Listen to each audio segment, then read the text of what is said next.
जय हिंद, नमस्कार। स्वागत है आप सभी का आज के इस अति महत्वपूर्ण क्लास में। दोस्तों, आप सभी को पता है कि जो यूपीपीएससी प्रीलिम्स एग्जाम का ट्रेंड है वो चेंज हो गया है। बहुत ही ज़्यादा फैक्चुअल क्वेश्चंस और क्रोनोलॉजी आपसे पूछा जा रहा है और उसके दृष्टिकोण से ये आपके लिए रामबाण क्लास है। यहाँ से आपके एग्जाम में कम से कम 2-3 क्वेश्चन आपको डायरेक्टली इनडायरेक्टली हो जाएगा। ठीक है, तो चलिए इसको हम जल्दी से देख लेते हैं। आधुनिक भारत और राष्ट्रीय आंदोलन के जो महत्वपूर्ण युद्ध वर्ष संधियां स्थान किनके बीच हुआ। ठीक है, चलिए सबसे पहले अगर हम बात करें कर्नाटक युद्ध का, तो दोस्तों आपको यहां से प्रश्न बनेगा। ये 1746 से 1763 के बीच चला। इसमें 3 युद्ध हुए थे, उनके ऊपर हम एक एक करके बात करेंगे। यहां पे देखिए किसके बीच हुआ। अगर ऐसा प्रश्न बने तो ब्रिटिश इंडिया और जो फ्रांसीसी कंपनी थी उनके बीच ये हो रहा था। उसके बाद स्थान कौन था? कर्नाटक क्षेत्र में युद्ध दक्षिण भारत में हो रहा था। उसके बाद इसका परिणाम अगर आपसे पूछे तो दोस्तों इसमें परिणाम क्या निकला? इसमें परिणाम क्या निकला? जो फ्रांसीसी थे, ठीक है, उनके ऊपर प्रभाव पड़ा और ब्रिटिश का प्रभुत्व स्थापित हुआ इस युद्ध के बाद। याद रखना है। उसके बाद इसमें आपसे प्रश्न बनता है कि कौन सा युद्ध कब हुआ और कौन सी संधि कब हुई, उसके ऊपर हम बात कर लेते हैं। प्रथम कर्नाटक युद्ध 1746 से 48 तक हुआ और इसमें जो संधि हुई एक्सला चैपल की संधि हुई थी। कब हुई थी दोस्तों? 1748 में समाप्त हुआ और तभी ये संधि हुई थी। तो आपसे प्रश्न बनता है एक्सला चैपले की संधि किस युद्ध से संबंधित है? तो याद रखना है प्रथम कर्नाटक युद्ध से। उसके बाद दूसरा आपसे दूसरा बने तो 1749 से 54 तक दूसरा कर्नाटक युद्ध चला और पांडिचेरी की जो संधि हुई थी वो किससे रिलेटेड है? द्वितीय कर्नाटक युद्ध से। ठीक है, और 1754 में ये समाप्त हुआ। उसके बाद तीसरा कर्नाटक युद्ध लड़ा गया और फिर इसमें 1756 से 63 तक चला और इसमें क्या हुआ बताइए? इसमें होता क्या है? इसी तृतीय कर्नाटक युद्ध को हम 7 ईयर्स ऑफ वॉर भी कहते हैं। देखिए 56, 60, 63 और ये चलता है कहाँ पे बताइए? यूरोप में। और वहाँ पे ये किसी शासन प्रशासन तुर्की के ऊपर लेके चल रहा होता है। ठीक है, और वहाँ पे जब युद्ध समाप्त होता है तो यहाँ पे भी युद्ध की समाप्ति हो जाती है और संधि होता है पेरिस में। इसी को हम कहते हैं पेरिस की संधि। कब हुई? 1763 में। तो ये सभी फैक्चुअल इंफॉर्मेशन आपको याद रखना है। तो हमने क्या देखा? एक्सले चैपला पहले हुआ, ठीक है, पहले कर्नाटक युद्ध में। दूसरे में कौन सा हुआ? पांडिचेरी का। और तीसरे में पेरिस का। ठीक है, तो इस तरह से हमने प्रथम कर्नाटक युद्ध, द्वितीय कर्नाटक युद्ध को देख लिया और तृतीय कर्नाटक भी। अब प्लासी का युद्ध देखिए, बहुत महत्वपूर्ण प्रश्न बनेगा। प्लासी का युद्ध कब हुआ? 20 जून 1757 को हुआ और ये कैसा युद्ध था जिसके बारे में बोला जाता है कभी लड़ा ही नहीं गया। इसमें रॉबर्ट क्लाइव ने बहुत ही चालाकी के साथ जो सिराजुद्दौला था बंगाल का उस समय नवाब, उसके जो मतलब खुफिया लोग थे, जो उसके ट्रस्टवर्दी लोग थे, उनको खरीद लेता है और वो लोग विश्वासघात कर देते हैं। और ये प्लासी का युद्ध होता है 23 जून 1757 को और उसमें सिराजुद्दौला मारा जाता है। ठीक है, तो ये हमने देख लिया, रॉबर्ट क्लाइव और सिराजुद्दौला बंगाल का नवाब था। ये सारी बातें हमने देख ली। कहाँ पे प्लासी है? बंगाल में। परिणाम क्या हुआ? ब्रिटिश राजनीति का प्रभुत्व वहां पे स्थापित हो गया। ठीक है, उसके बाद आपसे तीसरा देखिए आप, वांडीवास का युद्ध 1760 में होता है। अब ये कब होता है? वह 22 जनवरी 1760 को होता है। ठीक है, तो कभी कभी ना क्रोनोलॉजी सेट करने के लिए पूछ रहा है यूपीपीएससी। ठीक है, तो आप अन्य एग्जामों में भी एक्सपेक्ट कर सकते हैं। किसके बीच हुआ? ब्रिटिश और फ्रांसीसियों के बीच हुआ। ठीक है, और इसमें क्या हुआ? ब्रिटिश फ्रांसीसियों को हरा देते हैं और ये कहाँ पे होता है? वांडीवास में। वांडीवास कहाँ पे है? तमिलनाडु में। ठीक है, और फ्रांसीसी शक्ति का यहाँ पे निर्णायक अंत हो जाता है। तो आपसे प्रश्न बने कि निम्नलिखित में से कौन सा युद्ध ब्रिटिश और फ्रांसीसियों के बीच में निर्णायक युद्ध था? तो दोस्तों 1760 का वांडीवास का युद्ध कहाँ पे लड़ा गया? तमिलनाडु के वांडीवास में। ठीक है, उसके बाद पानीपत का तीसरा युद्ध आपसे पूछे कब हुआ? तो दोस्तों 1761 में, यानी कि 14 जनवरी 1761 को किसके किसके बीच हुआ? तो दोस्तों ये मराठा और अहमद शाह अब्दाली के नेतृत्व में अफगान से। ठीक है, तो आप याद रखेंगे मराठा और अहमद शाह अब्दाली के नेतृत्व में जो अफगान था उनके बीच में हुआ था और स्थान पानीपत हरियाणा में हुआ था। और परिणाम क्या हुआ? तो मराठा शक्ति कमजोर हुई, जिससे ब्रिटिश अधिकारी थे उनके लिए भारत में विस्तार का मार्ग प्रशस्त हुआ। ठीक है, आपसे प्रश्न बने यहाँ पे देखिए, यहाँ पे पानीपत का युद्ध है, तीसरा युद्ध। ऐसा मत सोच लीजिए कि पहला 1526 में होता पहला। ठीक है, कंफ्यूज नहीं होना है। उसके बाद बक्सर का युद्ध अगर आपसे पूछे तो दोस्तों 1764 में, और यहीं से अंग्रेज कुछ ज्यादा ही हावी हो गए भारत पे, ठीक है। तो 22 अक्टूबर 1764 को ये युद्ध होता है। किसके किसके बीच होता है? तो ब्रिटिश ईस्ट इंडिया कंपनी और उसके अगेंस्ट खड़ा होते हैं बंगाल के जो मतलब पूर्व नवाब थे मीर कासिम, और अवध के शुजाउद्दौला और मुगल बादशाह शाह आलम द्वितीय, ठीक है। और शाह आलम द्वितीय, बंगाल के जो पूर्व नवाब मीर कासिम थे और अवध के शुजाउद्दौला, तीनों मिलकर लड़ते हैं, तीनों हार जाते हैं, ठीक है। तो याद रखेंगे, और ये बक्सर बिहार में युद्ध होता है। परिणाम तो आपको पता ही चल गया कि कौन हारा कौन जीता। और यहाँ पे एक संधि होती है जिसको हम इलाहाबाद की संधि कहते हैं, 1765 में ये संधि हो जाती है। उसके बाद अगर हम बात करें प्रथम आंग्ल मैसूर युद्ध का, तो दोस्तों ये 1767 से 69 के बीच में चलता है। आपसे प्रश्न यहाँ पे बनता है, ठीक है। और ये कब से कब तक चला? 1767 से 69 आपको याद रखना है। किसके बीच हुआ? हैदर अली और ब्रिटिश के बीच में। और ये कहाँ पे हुआ? दक्षिण भारत में। परिणाम क्या हुआ? हैदर अली के अनुकूल ये युद्ध रहा, यानी कि हैदर अली जीत गया, ठीक है। और संधि इसमें होती है मद्रास की संधि 1769 में। तो ये भी आपको याद रखना है कि प्रथम जो आंग्ल मैसूर युद्ध हुआ था उसकी संधि कहाँ पे होती है? मद्रास में। इसलिए इसको हम मद्रास की संधि कहते हैं। 1769 में ये होता है। और इसमें कौन जीतता है? तो दोस्तों हैदर अली, जो टीपू सुल्तान का बाप था। उसके बाद द्वितीय आंग्ल मैसूर युद्ध की बात करें तो 1780 से 84 तक चलता है। तो दोस्तों आपने वर्ष देख लिया, याद हो गया। इसके बाद इसमें हैदर अली, टीपू सुल्तान और ब्रिटिश, इनके बीच ये युद्ध होता है। और ये दक्षिण भारत में होता है, ये अनिर्णायक रहता है, ठीक है। इसमें कुछ विशेष डिसीजन निकल के नहीं आता है। और इसमें संधि होती है मंगलौर की संधि। कब? 1784 में, ठीक है। तो याद रखेंगे ये अनिर्णायक युद्ध होता है, तो आपको याद रखना है, ठीक है। और आप ये भी याद रखेंगे 1784 में ही क्या हो जाता है? हैदर अली की हत्या हो जाती है, मृत्यु हो जाती है, ठीक है। मृत्यु हो जाती है या हत्या हो जाती है, आप मुझे कमेंट करके बताइएगा, ठीक है। तृतीय आंग्ल मैसूर युद्ध 1790 से 92 के बीच में होता है, और ये टीपू सुल्तान और ब्रिटिशर्स के बीच में होता है, ठीक है। और ये दक्षिण भारत में होता है, आपको याद रखना है। टीपू सुल्तान इसमें क्या करता है? अपना आधा राज्य खो देता है, और इसमें टीपू सुल्तान के दोनों बच्चे गिरवी रख दिए जाते हैं, ठीक है। क्योंकि 3 करोड़ का डिमांड रहता है, 1.5 करोड़ टीपू सुल्तान दे पाता है, और 1.5 करोड़ के बदले उसके बच्चों को गिरवी रख दिया जाता है इस युद्ध में।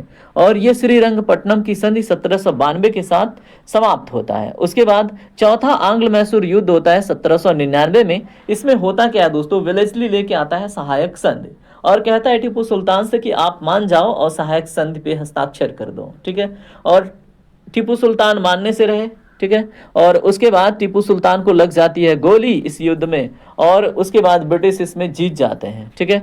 और ये दक्षिण भारत में होता है। परिणाम टीपू सुल्तान की मृत्यु हो जाती है, और मैसूर पर ब्रिटिश का नियंत्रण स्थापित हो जाता है, ठीक है। अब हम बात करते हैं प्रथम आंग्ल मराठा युद्ध के ऊपर, ठीक है। यहाँ पे देखिए 1775 से 1782 के बीच में दोस्तों ये युद्ध होता है।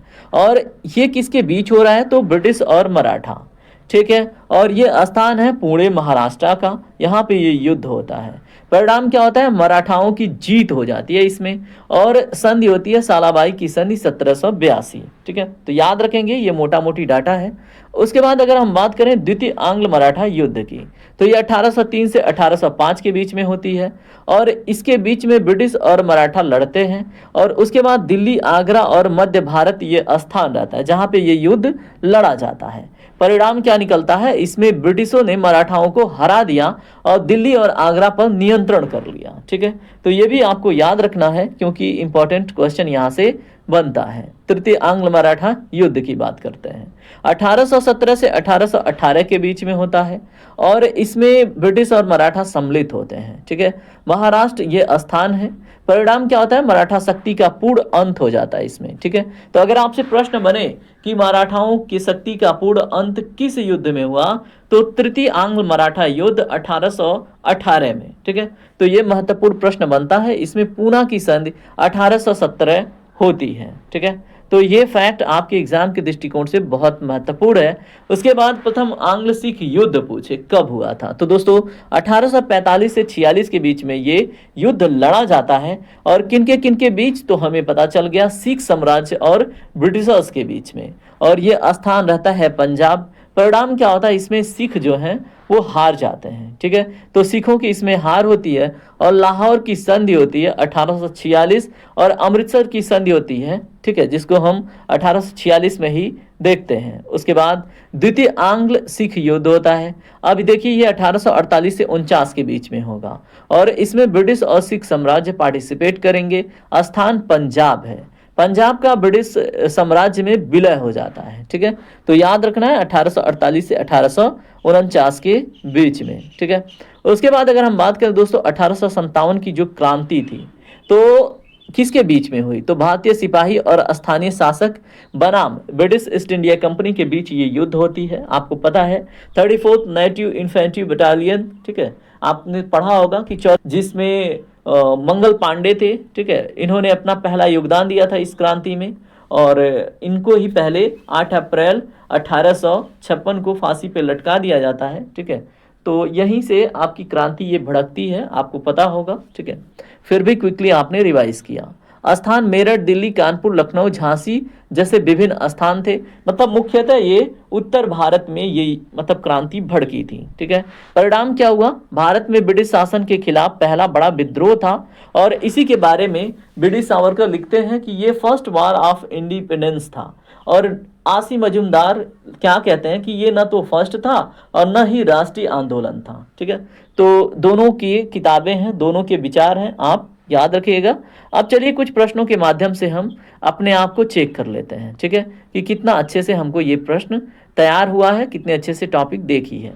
इलाहाबाद की संधि किस युद्ध के बाद हुई थी दोस्तों, बक्सर के युद्ध के बाद, ये हमको पता है। ठीक है, और यहीं से क्या होता है, बक्सर के जो युद्ध के बाद जो दीवानी राइट्स है वो अंग्रेजों को मिल जाती है। ठीक है, तो याद रखेंगे बंगाल, बिहार, उड़ीसा पे दीवानी राइट्स कब मिलती है, तो बक्सर के युद्ध यानी इलाहाबाद के संधि के बाद। ठीक है, सालाबाई की संधि किस युद्ध की परिणाम थी, तो दोस्तों ये आंग्ल मराठा युद्ध की परिणाम थी सालाबाई की संधि। ठीक है, उसके बाद हम बात करें प्रश्न नंबर 3 के ऊपर, किस संधि के तहत ब्रिटिशों ने जम्मू और कश्मीर को गुलाब सिंह को बेच दिया, तो दोस्तों इसमें जो राइट आंसर है वो अमृतसर की संधि के बाद। ठीक है, तो गुलाब सिंह को जम्मू और कश्मीर बेच दिया था अंग्रेजों ने, आपको पता होना चाहिए। ठीक है, उसके बाद आपसे प्रश्न क्या बनेगा, चतुर्थ आंग्ल मैसूर युद्ध में किसकी मृत्यु हुई थी, तो दोस्तों टीपू सुल्तान की, यह हमने आपको पहले ही बताया था। ठीक है, उसके बाद आपसे प्रश्न बनेगा पेरिस की संधि किस युद्ध के बाद हुई थी, तो दोस्तों किस युद्ध के बाद, तो ये तृतीय कर्नाटक युद्ध के बाद। ठीक है, जो 1756 से 63 तक चला था। तो क्या 1756 से 63 चला था या 1656 से 1663, आप हमें कमेंट में कमेंट करके बताइए। ठीक है, कुछ आप कीजिए। उसके बाद प्रश्न नंबर 6, किस संधि के परिणाम स्वरूप टीपू सुल्तान को अपना आधा राज्य खोना पड़ा था, तो दोस्तों श्रीरंगपट्टनम की संधि के बाद। ठीक है, यानी कि तृतीय आंग्ल और कर्नाटक आंग्ल और मैसूर युद्ध के बाद। ठीक है, पानीपत का तीसरा युद्ध किनके बीच हुआ था, तो ब्रिटिश और पानीपत का ही है, तो ये मराठा और अफगान है। ठीक है, मुझे लगा ये मैसूर का है। ठीक है, तो याद रखेंगे। प्रश्न नंबर अगले के ऊपर चलते हैं, प्रश्न नंबर 8 के ऊपर।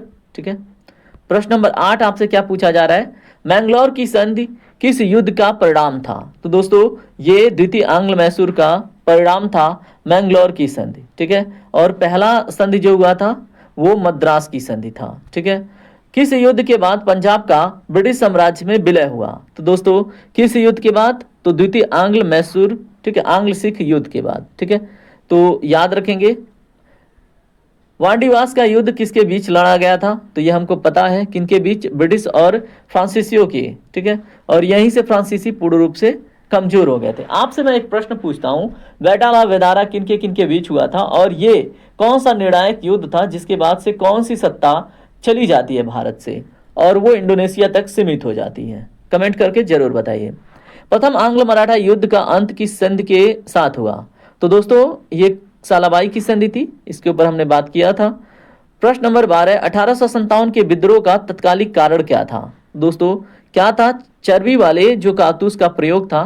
प्रश्न नंबर 12 का ऑप्शन नंबर सी सही होगा, हमने देखा था ये प्रश्न। ठीक है, प्रश्न नंबर 13 देखिए, किस संधि ने ब्रिटिश को बंगाल, बिहार और उड़ीसा के दीवानी अधिकार दिए, तो दोस्तों इलाहाबाद की संधि, यह भी हमने आपको बताया था। मद्रास की संधि किस युद्ध के बाद हुई थी? तो ये प्रथम आंग्ल मैसूर युद्ध, ये भी मैंने डिस्कस किया। किस संधि के तहत पेशवा पद समाप्त हो गया? तो दोस्तों पूना की संधि के बाद जो पेशवा पद है वो समाप्त हो गया था। ठीक है, नंबर 16 देखिए, दूसरा कर्नाटक युद्ध किस संधि से समाप्त हुआ? तो दोस्तों पेरिस की नहीं, पांडिचेरी की संधि के साथ दूसरा कर्नाटक युद्ध समाप्त हुआ। वांडीवास की युद्ध के बारे में अगर हम बात करें तो किस वर्ष लड़ी गई थी? तो दोस्तों 1760, ये हमने अभी डिस्कस किया था। प्रश्न नंबर 18, प्लासी के युद्ध में ब्रिटिश सेना का नेतृत्व किसने किया था? Lord Clive. Option number C आपका करेक्ट है। ठीक है, उसके बाद प्रश्न नंबर 19 देखिए, किस वर्ष द्वितीय आंग्ल सिख युद्ध हुआ? तो दोस्तों 1848 से 49 के बीच में। ठीक है, तो कौन था? डलहौजी, और अगेंस्ट में कौन था? आप कमेंट करके बताइए। अंग्रेजों की तरफ से डलहौजी था। ठीक है, प्रश्न नंबर 20 देखिए, तृतीय आंग्ल मराठा युद्ध का वर्ष क्या था? तो दोस्तों ये कब से कब तक था? 1775 से नहीं, कब से है? 1817 से 1818, या 1775 से 1782। तो बताइए कौन सा सही है? तो दोस्तों इसमें सही है 1817 से 1818, और यहाँ पे पूर्णतः जो मराठा है वो समाप्त हो जाता है और अंग्रेजों के अधीन आ जाता है। ठीक है, तो ये सभी महत्वपूर्ण क्वेश्चंस हमने देखे, सभी महत्वपूर्ण टॉपिक रिवाइज किए। अब आप मुझे कमेंट में बताइए आपको ये सेशन कैसा लगा, आपके लिए फ्रूटफुल है या नहीं। अगर आप पूरा सेशन तैयार कर लेते हैं तो आपसे प्रश्न में त्रुटि नहीं होगी, क्वेश्चन एलिमिनेट होके भी सही हो जाएगा। तो चलिए मिलते हैं अगले किसी क्लास में, तब तक के लिए जय हिंद, जय भारत, आपका दिन शुभ हो।